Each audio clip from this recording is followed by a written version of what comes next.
Hi everybody, this is Ray O Sunshine, and what I want to talk to you about today is the subject of the belief that people have about that holding your child too much is causing them to become a brat or spoiling them.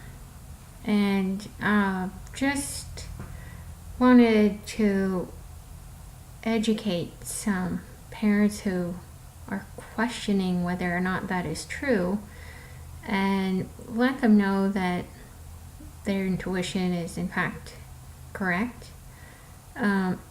If you have a child that likes to be held, and there's a reason for that. There's always a reason for that. There's a lot that goes into the ability to discern in terms of what is appropriate versus inappropriate in terms of your child and yourself, and how you relate with each other. So again, there's just so much that goes into it. It would really probably be best for the person to be coached individually for this particular matter, because it could be the way that the child is being talked to by the parent, or it could be related to the way the child is being brought up and the beliefs that they have been embedded with by the parents or caregivers of them, or their teachers or other family members, and or even friends and their families, or even the TV. So there's so much that goes into it. It would take a lot of time for you yourself to learn, but if you come to a coaching session with me, it actually speeds up the process, because I can discern pretty quickly, because of my skills and knowledge and education and experience with this, that I can see pretty clearly the patterns that go between the parent and the child, and even the parents themselves, that would cause this kind of feeling that the child is perhaps a brat, or a fear that maybe they're getting spoiled in some way. So I think many parents feel like pampering themselves and yet they don't have a chance to do that for themselves. And then their children want to be pampered or nurtured in terms of being held or something. And then the parent says, no, they don't say this, but this is actually their truth. I need to be held. I need to be nurtured. And they don't get the words out because they're probably not that. They might, but if they're really healthy, they would right, be honest with their child and say, no, I need time for myself right now to be nurtured, and then I'll have more time to nurture you later. And the child will appreciate hearing that truth from you, because then that might actually alleviate their need for being nurtured, because they are actually very in tune with you and your needs, and they're actually just expressing to you what you need and you haven't asked for yet or been honest with yourself about. So you might take that into consideration when you have a child who's nagging you all the time to be held. It might be a sign that you have been neglecting yourself in that way, and that you need time to be nurtured too.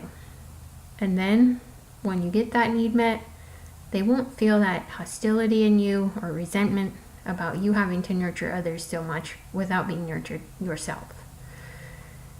Because you're probably nurturing your spouse, your kids, the people that you work for, maybe even your friends or your other family members, your mom or dad, if you're taking care of them, and you need to be nurtured too. And maybe you haven't been getting that. So you have a whining child who loves to be held, who demands to be held by crying a lot. right? And maybe you neglect your child as a result because you don't want to nurture them because you need to be nurtured yourself, and they're the one that you take it out on because they're little and they can't talk you out of nurturing them any other way. Like an adult would maybe talk you out of it or into it, but young children, they can't really see communicate in the same way that adults do. They're not able to because their brain is not fully developed until the age of, it's actually not fully developed until they're much older, but then 8 or 9.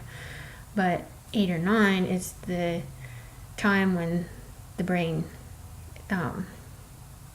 both sides of the brain are connecting, and they're able to reason about things and have experience the feeling of being intuitive and logical about stuff. I mean, right-brained, rather. Sorry. Anyway, so what you need is to have a coaching, probably just one coaching session or two maybe, to get really clear with yourself about your needs and what you need to be doing for yourself to strengthen your will, to be cooperative and healthy with your child. And to be healthy with them would be to understand their needs, to acknowledge their needs in a kind and nurturing way.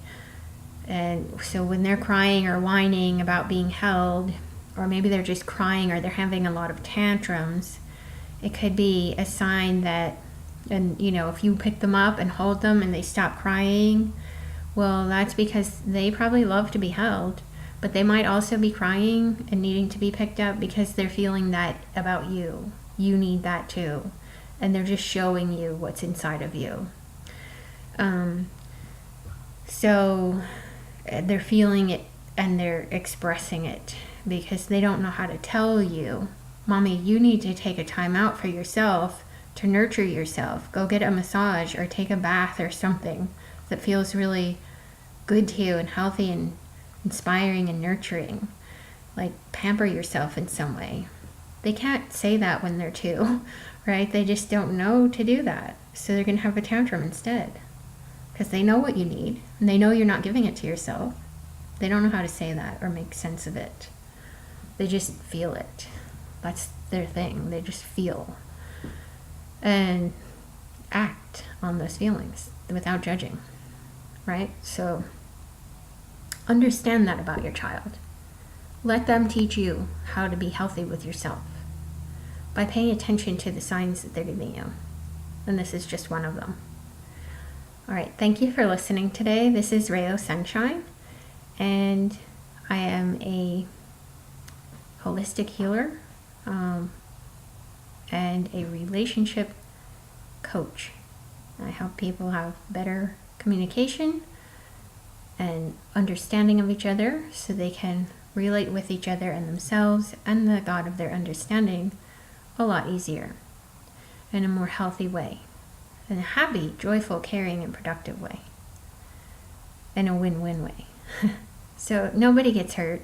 Everybody can win. There is a possible outcome here that maybe some people will learn that they don't have to learn through fear and pain anymore. They can learn through love and joy and peace instead. My daughter taught me how to do that.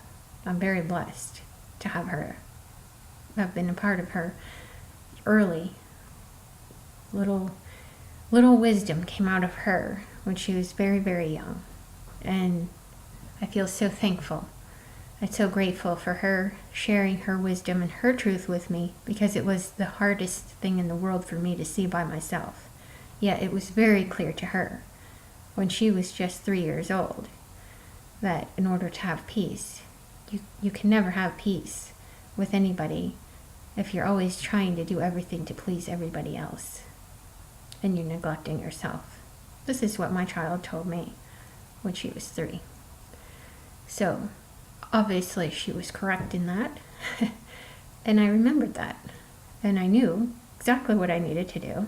I needed to start taking better care of me and my needs, and speaking up and asking for what I need, and setting clear, healthy boundaries with other people so that I didn't get walked on or run over by them anymore. And there's a way to do that that makes everybody feel good. You don't have to be mean when you set a healthy boundary or limit. You can do it in a wise and assertive and a positive way that makes everybody feel good about themselves. Some people it's more challenging to do that with than others. I understand that. I had that experience myself. But I've learned a lot in all the 14 and a half years of my experience practicing and applying this wisdom. I know exactly how hard it can be to do this with some people, but it is possible. And it's practical. And it actually feels really, really, really good. So I can help you too. And I hope you'll reach out to me if you feel like you could use my help. And submit a question on my Facebook page if you'd like to do that, at Uber Coach Ray on Facebook. Or if you would like to join me for a Skype session or have a group parenting coaching available for those too. And I look forward to hearing from you soon. And Ray, by the way, is spelled R-A-E. And then thank you again. I look forward to spending more time with you later. Bye for now.